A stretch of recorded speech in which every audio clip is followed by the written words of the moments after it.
to a very big powered by Sensodyne and Vimal. Grow relentlessly. Associate sponsor UltraTech cement. અને હવે વાત કરીએ વરસાદથી થયેલા નુકસાનની. દક્ષિણ ગુજરાત અને સૌરાષ્ટ્રના અનેક જિલ્લાઓ એવા છે કે જ્યાં વરસાદના કારણે ખેડૂતોને ભારે ફટકો પડ્યો છે. છેલ્લા 6 દિવસથી રાજ્યના અનેક જિલ્લાઓમાં વરસાદ છે, જેને કારણે ખેડૂતોને પારાવાર નુકસાન છે. ત્યારે હવે ધરતીપુત્રોની માંગ છે કે સરકાર તેઓને કંઈક સહાય કરે.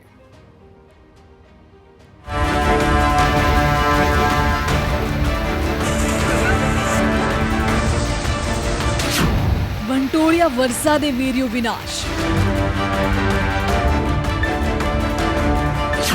ખેડૂતોને લાગ્યો મોટો ફટકો.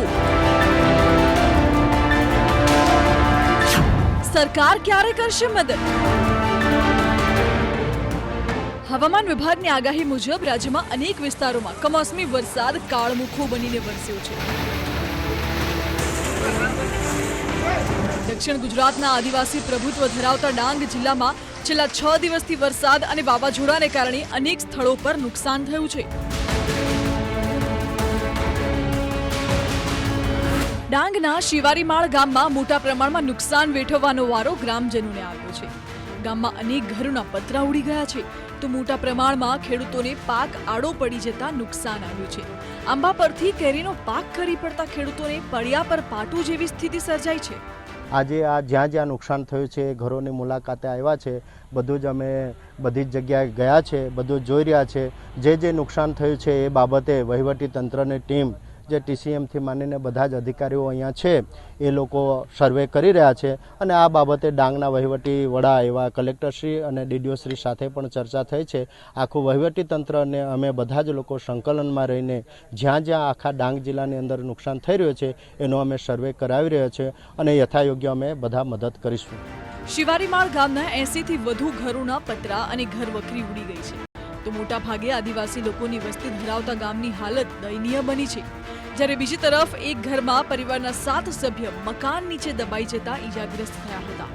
મહત્વનું છે કે તંત્રના અધિકારીઓ અને ધારાસભ્યો દ્વારા ગામની મુલાકાત કરી નુકસાની અંગે માહિતી મેળવી હતી અને જલ્દીથી સર્વે કરી લોકોને સહાય આપવાની બાહેધરી આપી હતી. જે વાવાઝોડાથી આખા ગામને નુકસાન થયું છે એમાં લગભગ 100 જેટલા ઘરોને નુકસાન થયું છે. 2-4 ઘરો એકદમ નેસ્તનાબૂદ થઈ ગયા છે. આંબાના મોટા તોતિંગ ઝાડો પણ છે તો પડી ગયા છે. વીજળીના થાંભલા પણ અનેક જગ્યાએ પડી ગયા છે. ત્યારે વહીવટી તંત્રને અમારા ધારાસભ્યશ્રી અને જિલ્લા પંચાયતના પ્રમુખશ્રીના પ્રતિનિધિએ સમગ્ર વિસ્તારની છે તો મુલાકાત લીધી છે. દરેકે દરેક ઘર જઈને વહીવટી ટીમ સાથે સર્વે કરાવ્યું છે અને તાત્કાલિક સરકારશ્રીને અમે આશા રાખીએ છીએ કે તાત્કાલિક એમની છે તો સહાય છે તો પૂરી પાડે. ડાંગ બાદ હવે આપણે વડોદરાના દ્રશ્યો પણ બતાવીએ. જુઓ કેવી રીતે વરસાદે વિનાશ વેર્યો છે. હવામાન વિભાગની આગાહી વચ્ચે 5 દિવસ પહેલા મિની વાવાઝોડું સાથે વરસાદ ખાબક્યો હતો. શંકરપુરા વિસ્તારમાં તારાજી બાદની હાલાકી હજુ પણ યથાવત છે, જ્યાં ખેતરોમાં વીજ પોલ તૂટી જવાથી છેલ્લા 5 દિવસથી વીજ પ્રવાહ બંધ છે, જેના કારણે ખેડૂતોના ખેતરમાં કુવા સદંતર બંધ હાલતમાં છે. સિંચાઈ માટે કુવામાંથી પાણી લઈ શકાતું નથી, જેના કારણે પાક સુકાઈ જવાની ભીતિ સેવાઈ રહી છે. ખેડૂતોનું કહેવું છે કે વીજ કંપનીને અનેકવાર રજૂઆત કર્યા બાદ પણ કોઈ કાર્યવાહી કરાઈ નથી. ત્યારે વીજ પોલનું રિપેરિંગ કરી વીજ પ્રવાહ શરૂ કરાય તેવી માંગ છે. 3 દિવસ પહેલા વાવાઝોડું આવ્યું છે, એમાં થાંભલા પડી ગયા છે. TCના થાંભલા પણ 2 ક્રેક છે. હેલ્પરને અને રાઠવા સાહેબને જાણ કરવા છતાંય 3 દિવસથી કોઈ એક્શન લેવામાં આવ્યું નથી. ખેતરમાં પાક બગડે છે ને કુવે માણસો રહે છે. 5 કૂવા બંધ છે, 5 કૂવે માણસ રહે છે. એ કૂવે પાણી પીવા પણ ગામમાંથી એમને લઈને આપવું પડે છે ને પશુ પક્ષી અને પાણી માટે જે રસ્તો અમે કેનાલમાં પાણી ભરીએ છીએ કેનાલના કોસમાં, તે પણ 5 દિવસથી નથી. એની માટે રજૂઆત કરીએ છીએ કે આ વહેલી તકે થઈ જાય તો સારું. કેટલું નુકસાન હશે? નુકસાન એટલે આ કપાસિયા મૂકવાનું ચાલે છે. 5 દિવસથી પાણી કપાસિયા સુકાય છે 8 ઈંગોની મય. એ રજૂઆત કરવા છતાંય કોઈ એક્શન લેવામાં આવ્યું નથી. વરસાદના કારણે હાલ સમગ્ર રાજ્યમાં કેરીના પાકને સૌથી વધુ નુકસાન થયું છે. માવઠાને લીધે આંબાના મોર ખરી પડતા ઉત્પાદન ઓછું થવાનો અંદાજ હતો. તેવામાં ફરી માવઠાના મારથી કેરી પકવતા ખેડૂતોની સમસ્યા વધી ગઈ છે. વાત કરીએ ભાવનગરની તો સોસિયા ગામે પાકતી સોસિયાની કેસર કેરીની આવક આ વર્ષે ઓછી થઈ છે. પરંતુ બીજી તરફ વલસાડ અને ગીરની કેસર કેરી ઓછા પ્રમાણમાં વેચાણ માટે આવી રહી છે.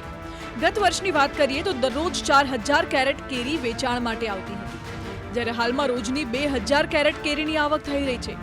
એક તરફ કેરીની આવક ઘટી છે, ત્યારે બીજી તરફ કેરીની માંગ સતત વધતી જાય છે, જેને લઈને હાલ કેરીનો ભાવ પણ આસમાને પહોંચ્યો છે, તો કેરીના બગીચા રાખનારની મુશ્કેલી પણ આસમાને પહોંચી છે.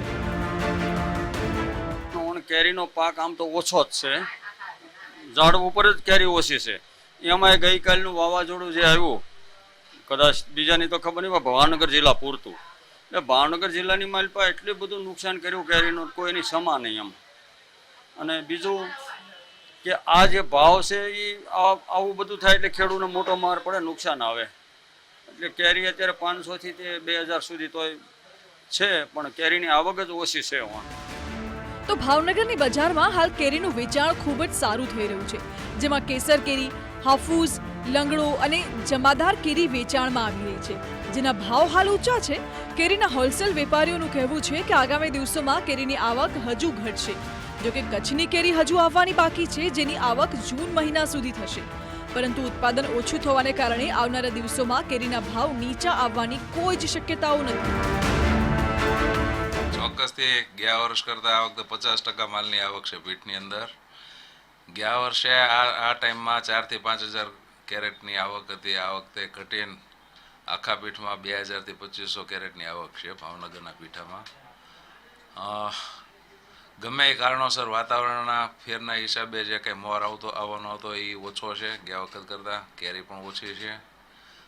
એમાં અધૂરામાં પૂરું આ વખતે પાછું કાલે વાવાઝોડું થયું એટલે 20% જેવો માલ તો કાલે ખરી ગયો, અને આજે જે પીઠમાં માલ આવ્યો છે બધો ટોટલ ખરી ગયેલો માલ આવેલો છે. એટલે ભાવમાં પણ આ વખતે જે લોકોને કેરીનો રસ હોય છે ખાવાનો, એ લોકો માટે ભાવ પણ આ વખતે દેવો પડશે. વરસાદના કારણે ખેડૂતોને ફટકો પડ્યો છે. માત્ર કેરી જ નહીં, પરંતુ કપાસ સહિત અનેક પાકમાં નુકસાન થયું છે. ત્યારે સવાલ એ છે કે આખરે ક્યારે થશે સર્વે અને ક્યારે મળશે ખેડૂતોને સહાય.